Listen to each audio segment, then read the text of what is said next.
Morning, church family. It's Sunday, February 24th, the last Sunday in Black History Month. Please remember to silence your cell phones at this time. The last two rows are reserved for families with children and the elderly. Now let's read our vision statement together.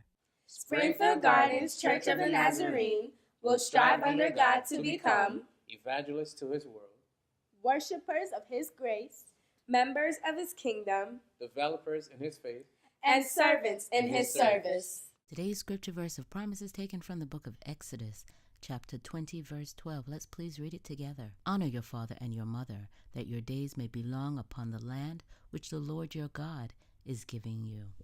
Are you desiring to become a member or being baptized? Join the Converse class with Executive Pastor Thelma Marshall and Discipleship class with Sister Anne-Marie Pasco every Sunday following the 8 a.m. service. In association with Food Bank, free tax preparation is available.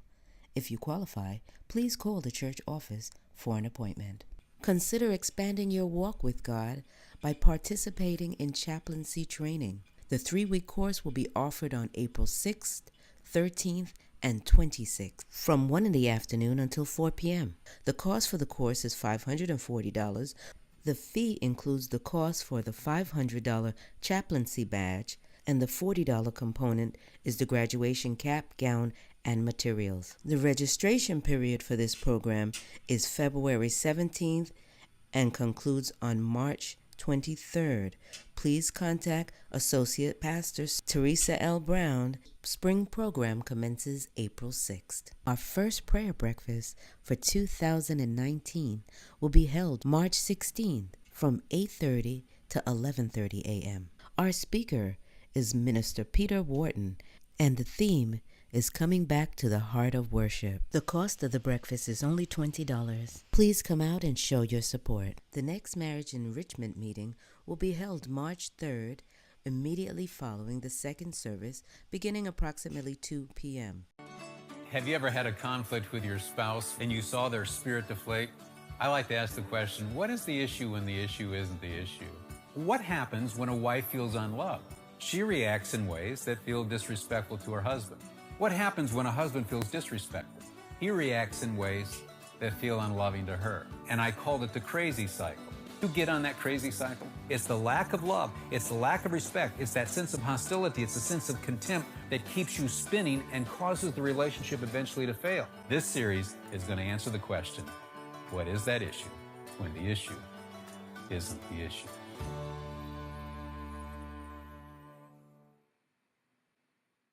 In honor of Black History Month, here's a look at some people who broke color barriers to become the first Black Americans to achieve historic accomplishments. Amelia Boynton Robinson was an American civil rights activist, born on August 18, 1911, and died August 26, 2015. On March 7, 1965, she was clubbed unconscious by armed guards in marchers who were stopped on the Edmund Pettus Bridge. On March 7, 2015, is a ceremony to mark the 50th anniversary of Bloody Sunday. She crossed that same bridge with U.S. President Barack Obama. She worked for many years to help African Americans register to vote in spite of the obstacles set up by state and local governments. Amelia was a guest of honor when President Lyndon B. Johnson signed the Voting Rights Act into law on August 6, 1965. Can you name the first woman who would give up her seat in the segregated bus in Montgomery, Alabama? The answer isn't Rosa Parks. In fact, 15-year-old Claudette Colvin refused to stand up for a white passenger on March 2, 1955, 9 whole months earlier than Parks. Colvin's arrest in March 1955 quickly drew the attention of leaders in the Black community. However, Colvin felt that her being a working class and having darker skin also played a large part in the NAACP's distancing itself. Rosa Parks was arrested on December 1st, 1955 for refusing a bus driver's order to give up her seat just like Colvin. After Parks' arrest, the Black community began to boycott Montgomery buses.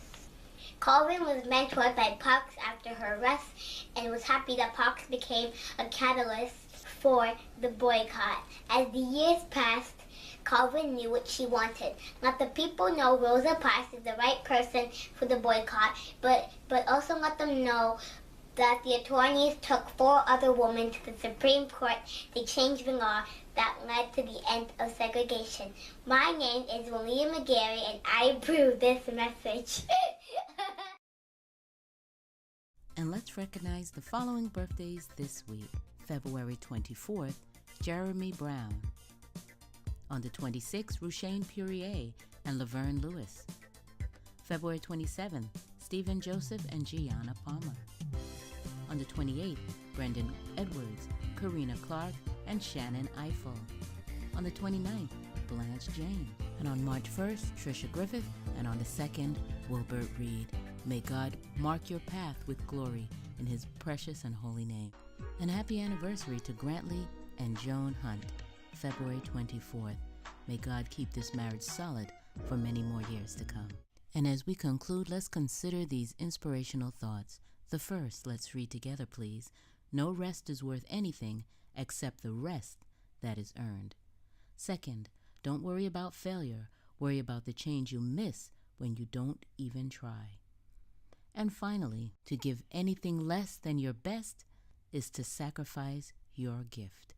Stay strong. For more information and events and happenings around our church and community, please visit springfieldnos.org or sign up for text message alerts by texting SGCN to 99,000. You can sign up for Right Now Media online Bible studies. You could download our app or visit us on Facebook.